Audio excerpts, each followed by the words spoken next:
Welcome to ThetaWise. Today we're tackling a question many people ask. Can you really start investing in financial markets with a small budget? The answer is a resounding yes. In this comprehensive guide, we'll show you exactly how to begin your investment journey, even if you're starting with just a few dollars.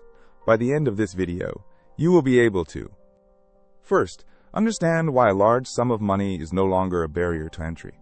Second, create a realistic budget to find money for investing. Third, explore affordable investment options like ETFs, fractional shares, and more. And fourth, learn how to manage risk and build a diversified portfolio. Let's get started. First, let's address the biggest misconception. You do not need to be rich to invest. The idea that investing is only for the wealthy is outdated.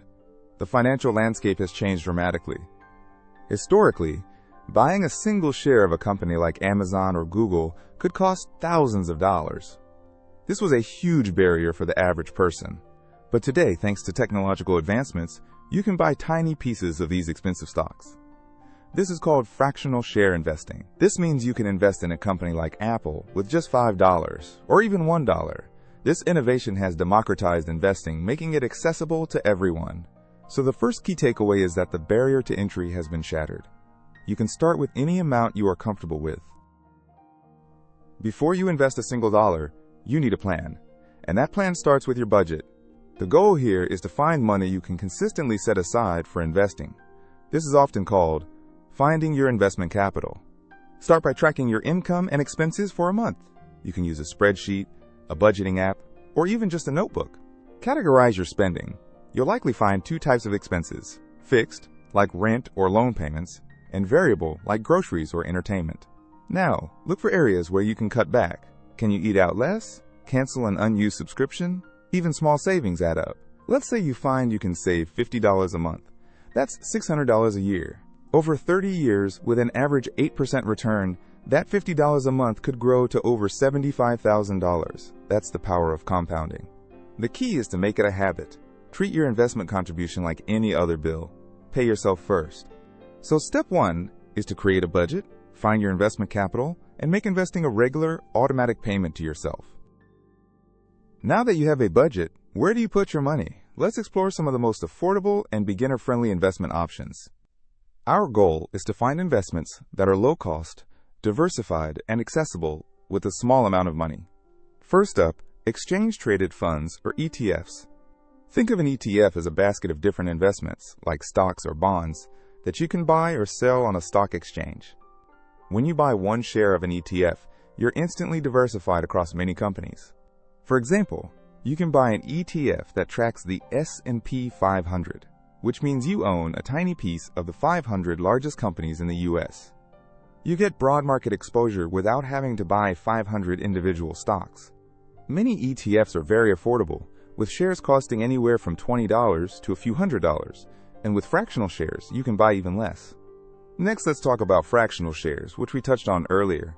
Fractional shares allow you to buy a portion of a single stock. If a share of Google costs $1,500, you can buy $10 worth, which would be 1/150th of a share. This is a game changer for small investors.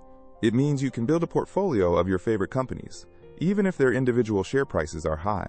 Many modern brokerage platforms, like Fidelity, Charles Schwab, and Robinhood, offer fractional shares. What about other markets? Let's look at Forex and crypto. Forex, or foreign exchange, is the market where currencies are traded. It's the largest financial market in the world. While it can be accessed with small amounts, it's highly volatile and complex. It's generally not recommended for beginners. Cryptocurrency, like Bitcoin and Ethereum, is another option. You can buy fractions of a Bitcoin for just a few dollars. However, crypto is also extremely volatile and speculative. It's best to only invest what you can afford to lose.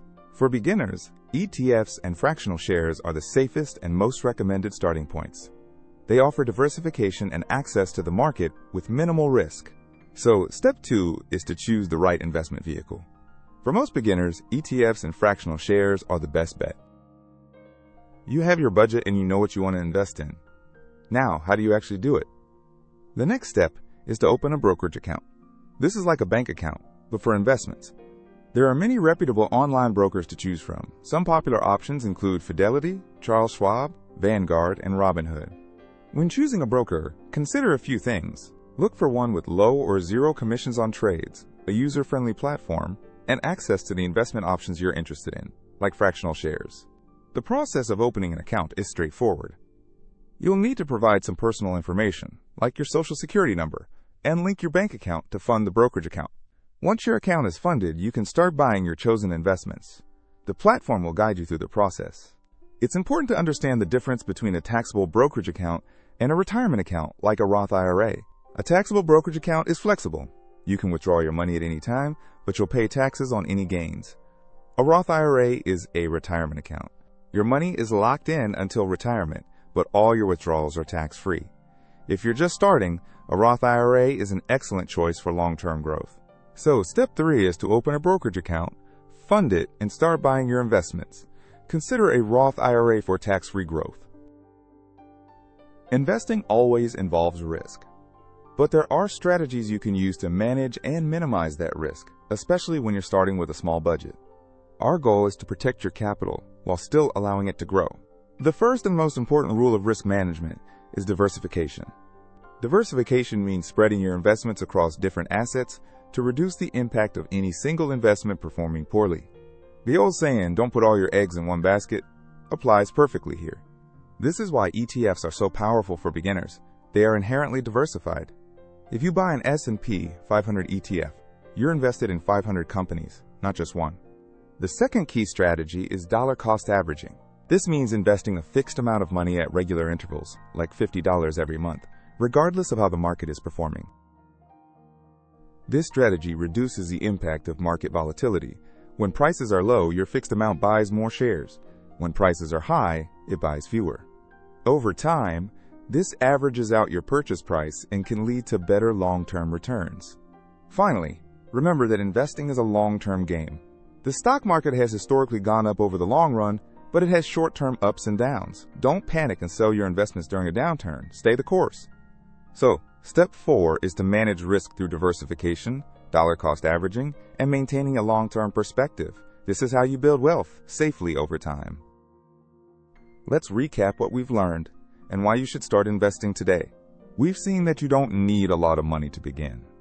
You can start with a small budget by finding investment capital through budgeting. We explored affordable options like ETFs and fractional shares, which offer diversification and access to the market with minimal risk. The most important thing is to start. The biggest mistake you can make is waiting. The power of compounding interest means that the money you invest today has more time to grow than the money you invest tomorrow. Even a small amount invested early can become a significant sum over time. Imagine you invest $100 a month, starting at age 25. By age 65, with an 8% return, you could have over $340,000. If you wait until age 35, that same $100 a month only grows to about $140,000. That's a difference of $200,000 just for starting 10 years earlier. This chart clearly shows the massive advantage of starting early. Time is your most valuable asset. So, take action. Create your budget, open a brokerage account, and make your first investment. It doesn't have to be perfect, it just has to start. You now have the knowledge and the tools to begin your investment journey. The future is in your hands. Thank you for watching.